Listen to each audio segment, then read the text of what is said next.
Welcome back to the channel, lads and ladies, and welcome to a long, hard look at the Sho't Kal. I have been greatly enjoying this vehicle. I feel, to sum things up very briefly at the beginning, that it fits the meta of British top tier, or high tier if you will, quite well. It's a very competitive vehicle at its battle rating, currently of 8.3. I feel that it could stand to go up to an 8.7, and it would still be useful in a 9.0 environment, although I can see why it would be good for it to fall short of that. So speaking of falling short, let's take some look. Again, this is early gameplay of the tank. I really have yet to get a feel for it. Let's watch me fail gloriously at the long-range sniper game. Now, this is before I had any backups for the vehicle. I hadn't quite figured out how universal backups work. I didn't know you have to go in and actually activate them from your inventory, so I learned something today. Yeah, usually I don't need to worry about backups. I generally play American lineup where I have just an insane amount of variety to choose from. But right now my British lineup is sparse, to say the least. I just acquired the Falcon AA after this match that you're watching, as you see us scanning the area with our binoculars, looking for points of interest, you might say, and a few of them popping up on the horizon. Just between the positioning of the sun and the graphics settings that I'm using, and the fact that I have a relatively low resolution monitor. I actually use a television that's placed across the room from me to play. I can barely see what's going on here, is what I'm saying. That's right, the sun was in my eyes. I just wasn't feeling very good that day, etc., etc. The excuses keep rolling in. However, now we can get to the point of talking about protection, and in that department the Sho't Kal does not fall short in a medium tank sense. It has, what would be an insufficient amount of armor for a when it comes to its standard protection. However, the ERA is very effective and does get a lot of use in these battles. At the battle rating you find yourself in, it has saved me on more than one occasion, as you can see. So we have a moment to think. Having our cannon barrel, or sorry, that was our machine gun knocked out that time. But we definitely are sitting back and rethinking our life. Maybe we don't want to sell death sticks. But interestingly enough, this match was right after the patch dropped, and I was having a lot more, I don't know what to call them, server issues, I suppose, and my laser rangefinder module was not working. So my rangefinder was just working as a normal one. I had to think fast, and yet you see we're able to absorb quite a bit of damage here at long range, which is not something you can really rely on, but every now and then you get lucky, especially if your enemy is using heat, as that AMX 90 was, and we managed to, AMX 1390 was, and every now and then, well, you just get into a good position. I could barely see that guy at all because of, again, the positioning of the sun. So this is probably the least exciting way to play Sho't Kal, although it works very, very well as a sniper. As you see, we can compete with the, Chieftain? No problems, although his armor is a bit more effective than ours. We actually have a better penetrating round, so we're able to negate a good portion of that protection. Although, as you see, at this range, just getting to the right weak spots is something of a challenge. We tried aiming low and we ended up going too low for the lower plate. We aimed just a bit higher and bounced off the hull, and then cranked it back up to exactly where we were to take off the replacement gunner and finish the vehicle. It was very fortunate that our first round into him was a solid hit, taking out his gunner and engine. Otherwise we would have been in a significant amount of trouble. A bit of a pickle, you might say. And we are not long for this world at this point, as I can tell from the duration of this clip. We're going to engage in some... Ooh, that was a nice shot. Those big, scary, heavy Soviet tanks just don't seem quite so scary when you have post-war AP FSDS at your disposal. However, this is where we get wiped out. We did not do a good job of backing back into cover on that last engagement, and we paid the price. So that's the sniping life for Sho't Kal. And I haven't yet mentioned the weaknesses of the vehicle. We really focused on the strengths there, and that was the entire point of that match. And you're like, Toshio, what are you doing wasting my time showing me Falcon AA gameplay when we're talking about the Sho't Kal? Well, I'm so glad you asked. I have yet to unlock the Warrior, so this is my speedy boyest fighting vehicle at this battle rating, and the British are somewhat short on speedy boy vehicles.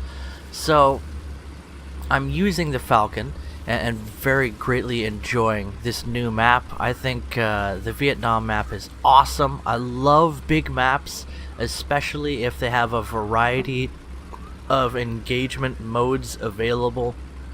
That's just me. I understand that a big map can be a bit boring, but I think it really comes down to variety. I love to see variety in the game. But back to why we're playing the Falcon AA.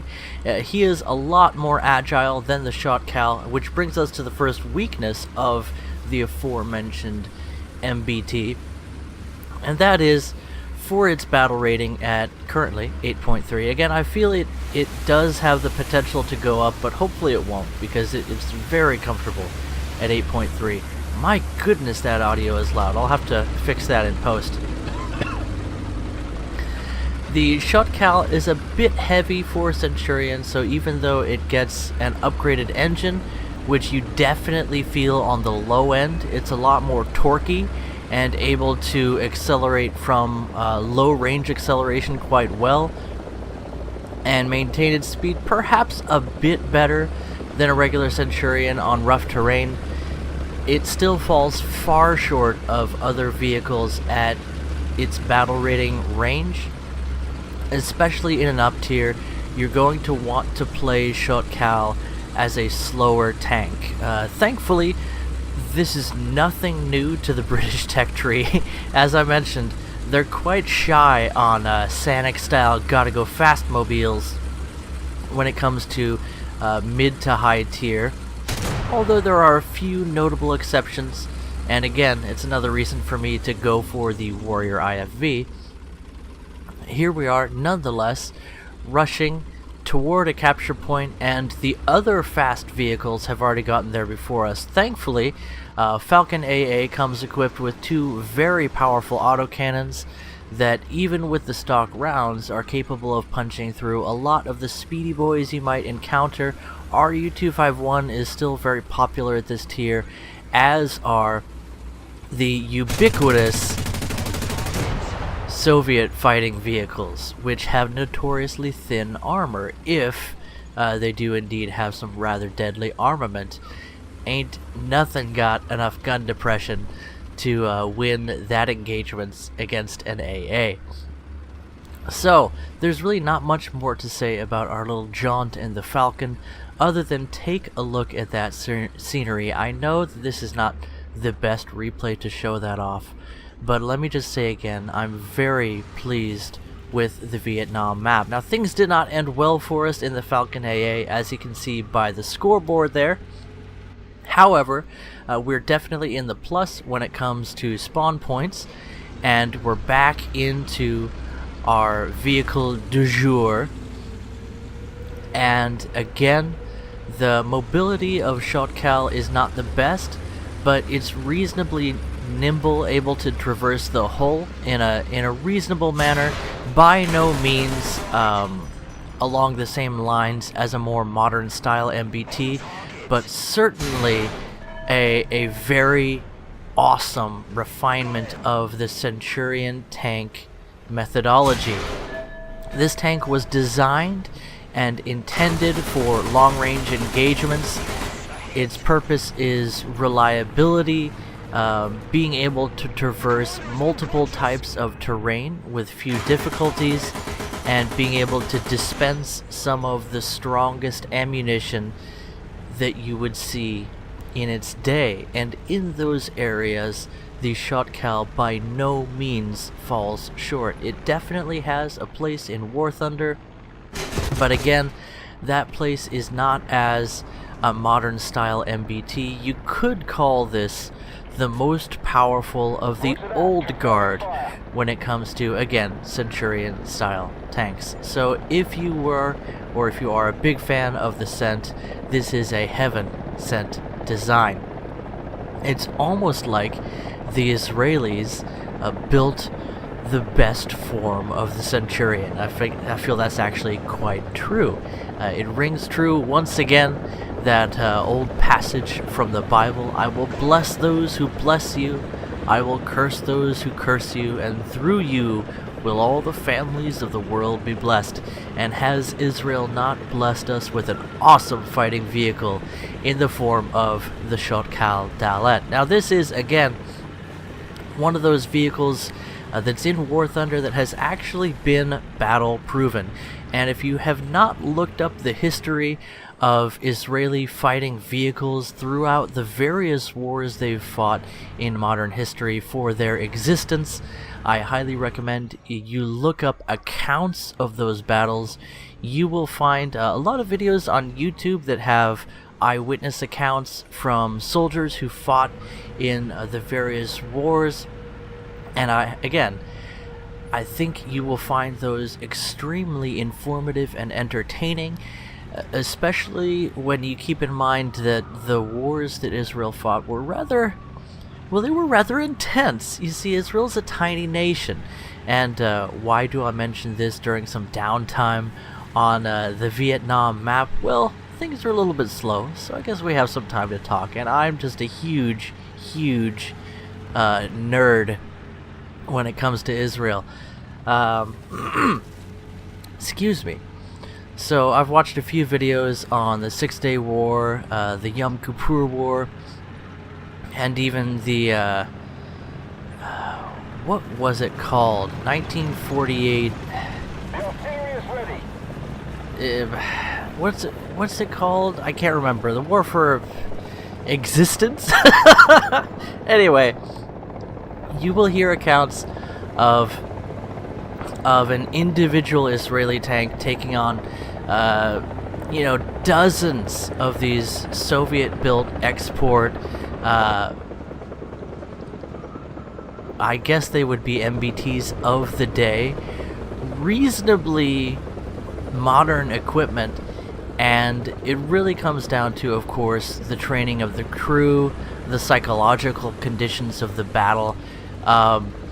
Pay absolutely no mind to what's going on in the game. I certainly did not just discover firsthand, oh tank of the lake, share your wisdom. I kind of found out how deep the water was there. And, the piers and the boats should have been enough of a hint, but we kind of drowned ourselves.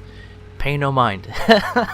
So we did figure out by this point how the backup system works, and well, here we go, back into the fray again. I just wanted to share this Vietnam map with you. There's definitely some action coming in the future, but I felt like now was a great time to share the beauty of this map, and again to highlight the fact that while the Sho't Kal's mobility is not the best, especially at its tier, it does have a very stable platform. It's reliable on a variety of terrain. You're able to reposition yourself with enough effectiveness that if you're tactical about how you're moving, you will have enough engine power to get the job done. It's by no means an XM1, which is a ludicrously powerful vehicle because of its mobility, even at battle rating 9.0. It really could compete in a 10.0 environment, which is something that you'll commonly find it in. Another reason the Sho't Kal is much more comfortable at its battle rating of 8.3. It is nice that with the continued procurement of higher battle rating vehicles in the game of War Thunder, my goodness, this is a beautiful map. As we search the surroundings for enemy vehicles, there's so many things to hide behind. And is that a propaganda speaker system we hear in the town? I'll be quiet so you can listen to that for just a moment.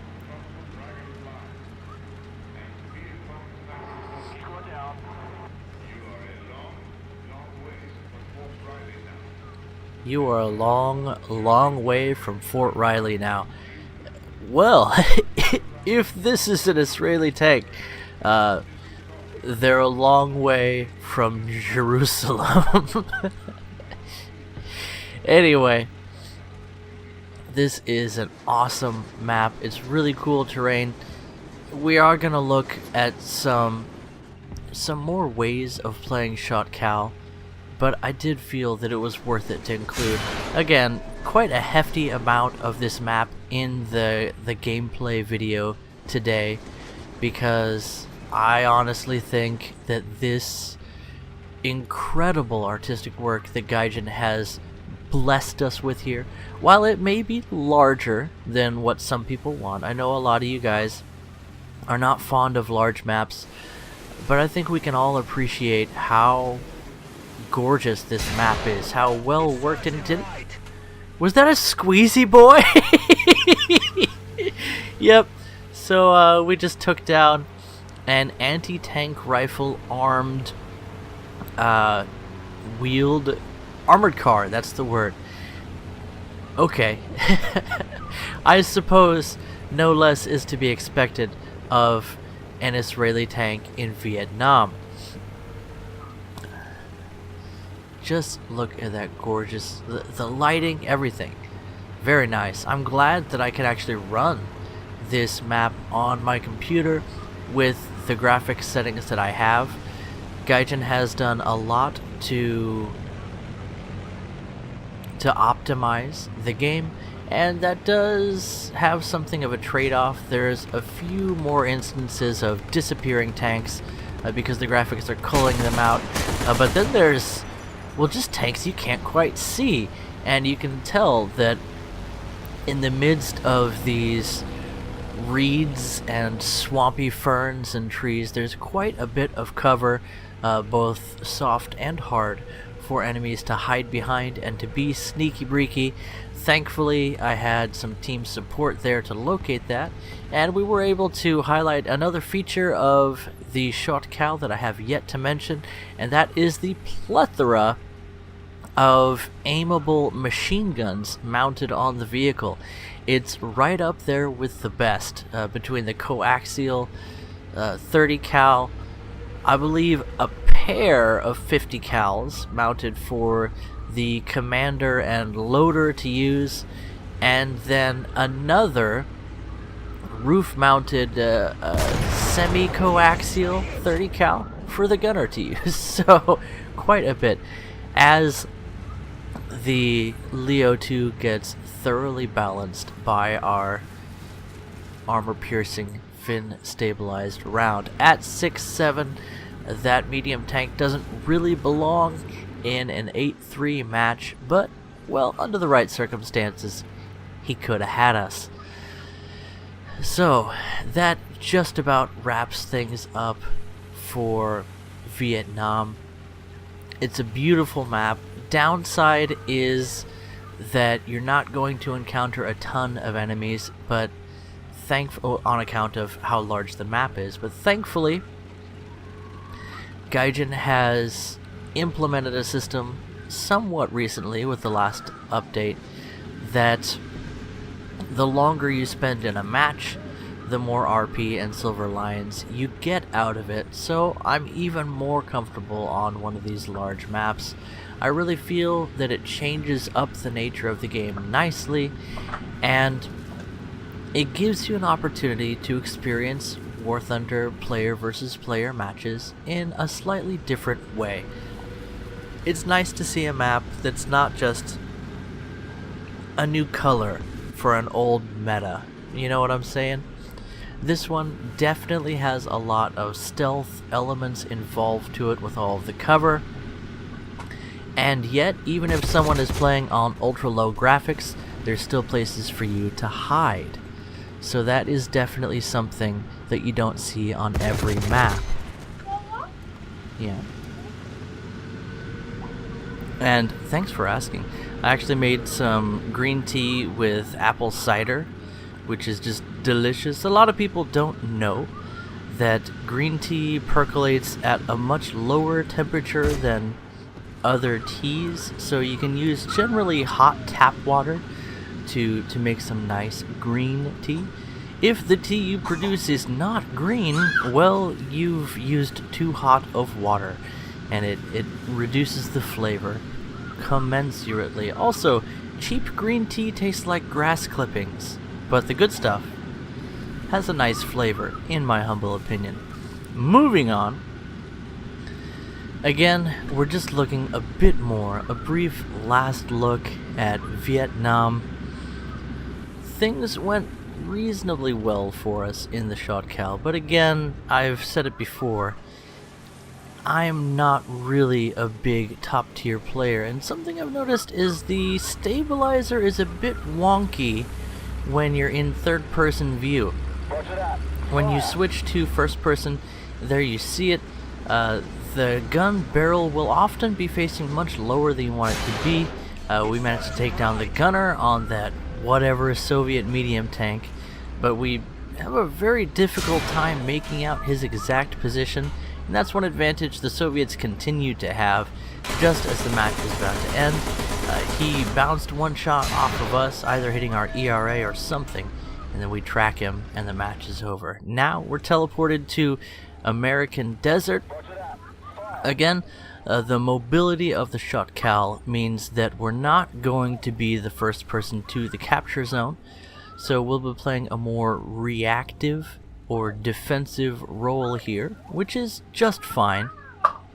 And in this particular match, we're going to encounter a lot of 7.7 or 8.0 heavy tank action, so prepare yourselves for that, and you'll see how the German mouse, even though it's definitely outclassed in the firepower department, can make up for a lot of shortcomings with its truly exceptional survivability.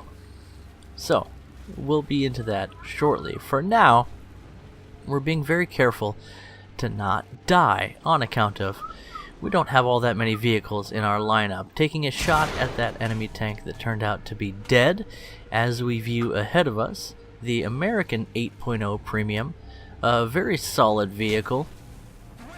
We take a strong hit from heat there, but again, that gets countered by our ERA nicely. That is a huge benefit for this vehicle. Without the ERA, the Sho't Kal would still be able to engage in long-range sniping, and with its stabilizer and reasonably steady firing platform, be not terrible in city combat, but definitely the survivability benefits a lot from ERA at this battle rating. Once you get a little bit higher, of course, you encounter a lot of things that can power their way through that protection, either by a more efficient heat round or by using a different type of ammunition. But 8.3 is kind of a sweet spot when it comes to ERA, and I like to see it that way. Reminds me a lot of the other Israeli premium vehicle in the game, which is also a great vehicle to pick up, even though it lacks a stabilizer. At 7.7 battle rating, the Magach 3 has great properties for long-range engagement with its laser rangefinder and its highly accurate 105mm cannon that is a reasonably fast-firing heat FS dispenser. Oh, speaking of, the Sho't Kal gets as its standard round its best round. So even though, one thing I haven't really mentioned yet is that Sho't Kal does not have the best Silver Lions reward, it doesn't really compare with other premium vehicles of its battle rating. It almost feels like just a slightly improved reward over a regular tech tree vehicle instead of the double reward that you expect out of a premium vehicle. So that is somewhat disheartening, a fact that is counterbalanced in small part, in an actually meaningful way, by the fact that its standard round is the APFSDS high penetration round that you'll really be using most of the time. What does that mean?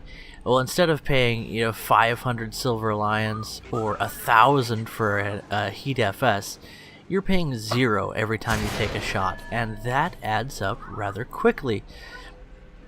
On the flip side, to come once again to the disappointing reward for buying, again, I paid out of pocket for this $60, is that the repair cost is similar to other medium tanks of this battle rating.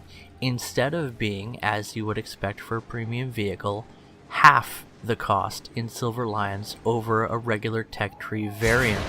That's one of the things that I greatly enjoy about the G55S, which makes it one of the best aircraft to grind Silver Lions in because of its incredible performance. And even though the G55 series of aircraft have a very high repair cost, experiencing half that cost in the premium G55S with its increased rewards is one of the things that makes that plane even more playable, as we totally doof our shot into the hull of the mouse there. We get the penetration, but to no effect. Another round basically firing blind at him, again with even less effect. This time we get a piece of his cannon breech, but not enough to ensure a misfire if he fires on us again. The second shot, though, does take down that breech. We backed into cover preemptively in order to try and get away from him. He's trying to get our track with Heat FS, and we get a nice shot into his, what was that, loader? And it's definitely time for us to back away. We drop smoke and back out of the area. Now, why did we not press the attack against the mouse? Again, we're playing this tank keeping in mind that it does not have the best mobility. There are a plethora of enemy vehicles at this battle rating that can take advantage of us if we push forward too aggressively.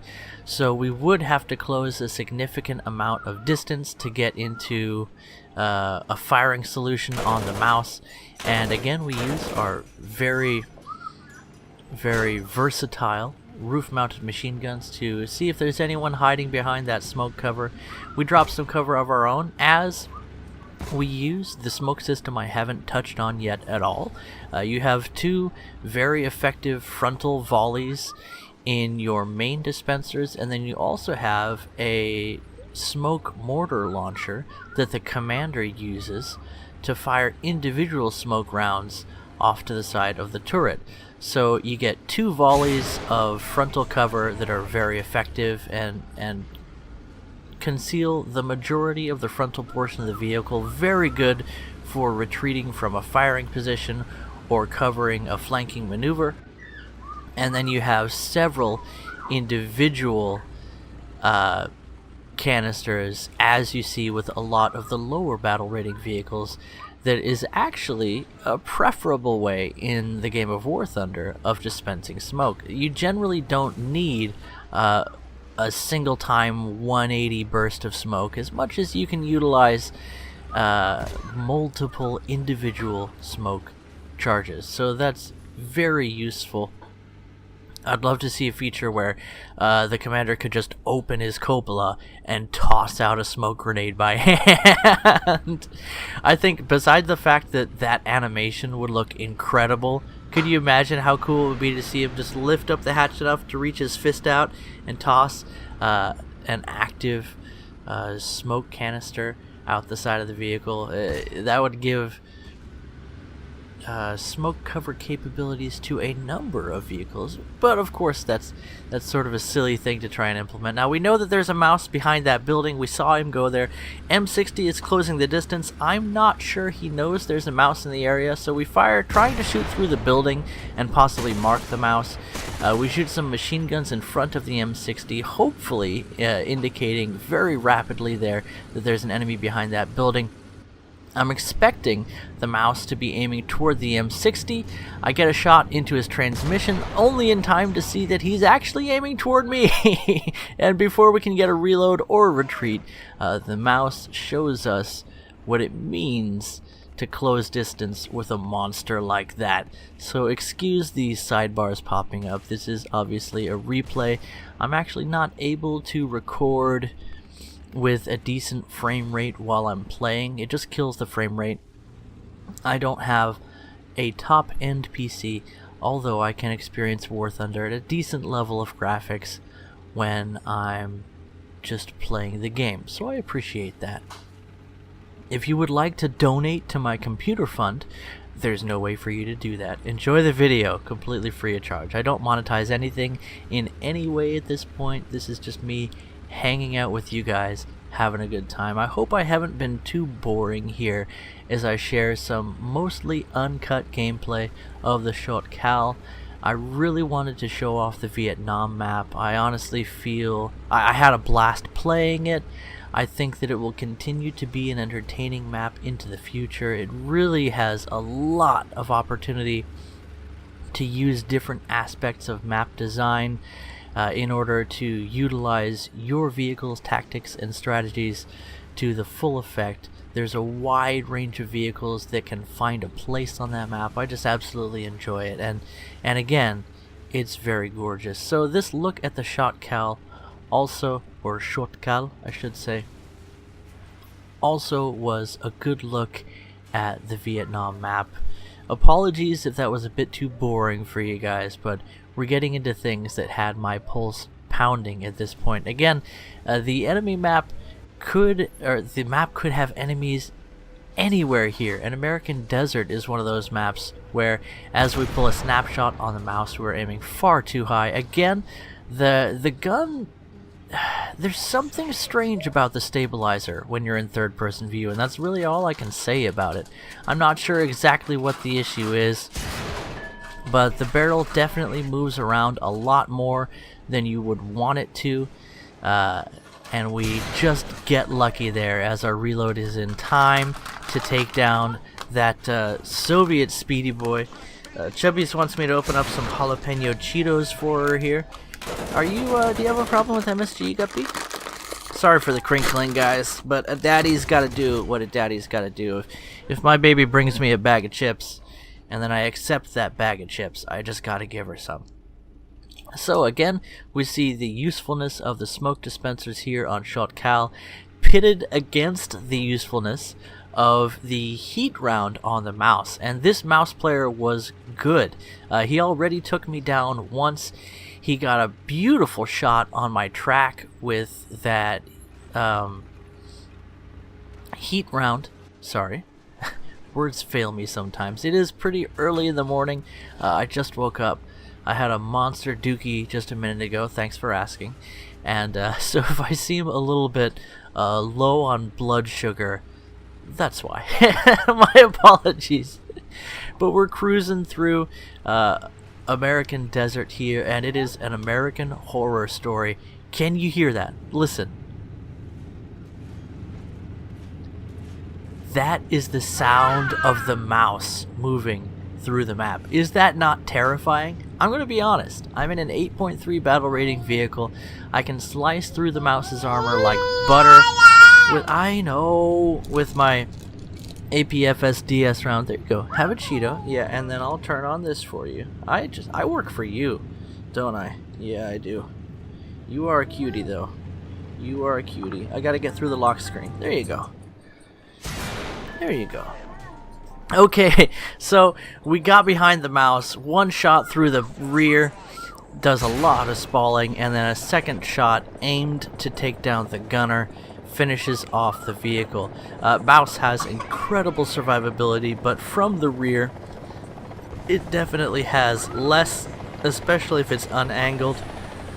APFSDS is able to get a lot of spalling and just spread that through the crew compartment from the rear. So if you can get a rear shot on the mouse, that's a rare thing. Oh, hello IS whatever you were. Was that an IS-4M or an IS-3? Can't quite tell. Was it even an IS-8? My goodness. That is a terrifying vehicle, but again, in Sho't Kal, you have a lot of options to punch through his armor, and one of the main differences between Soviet heavies and the mouse is crew spacing. If you get around through in a Soviet heavy, generally it takes down a good portion of the crew. Mouse, well, it's more of a house. So we're capturing our final point. The match is just about to be over. And we hear, oh, there it is, RU-251, he's got the flank on us, he's behind us, he takes us down, but the match is already over. Anyway guys, this has been a comprehensive look at the Sho't Kal with an extended look at the Viet Nam map. Hope you guys enjoyed. This was a bit of a long one. I'll put some timestamps in the description. Now is a terrible time to tell you, so that it doesn't get too long for you. And I will catch you guys in the next video. Bye bye. Bye-bye. Bye-bye.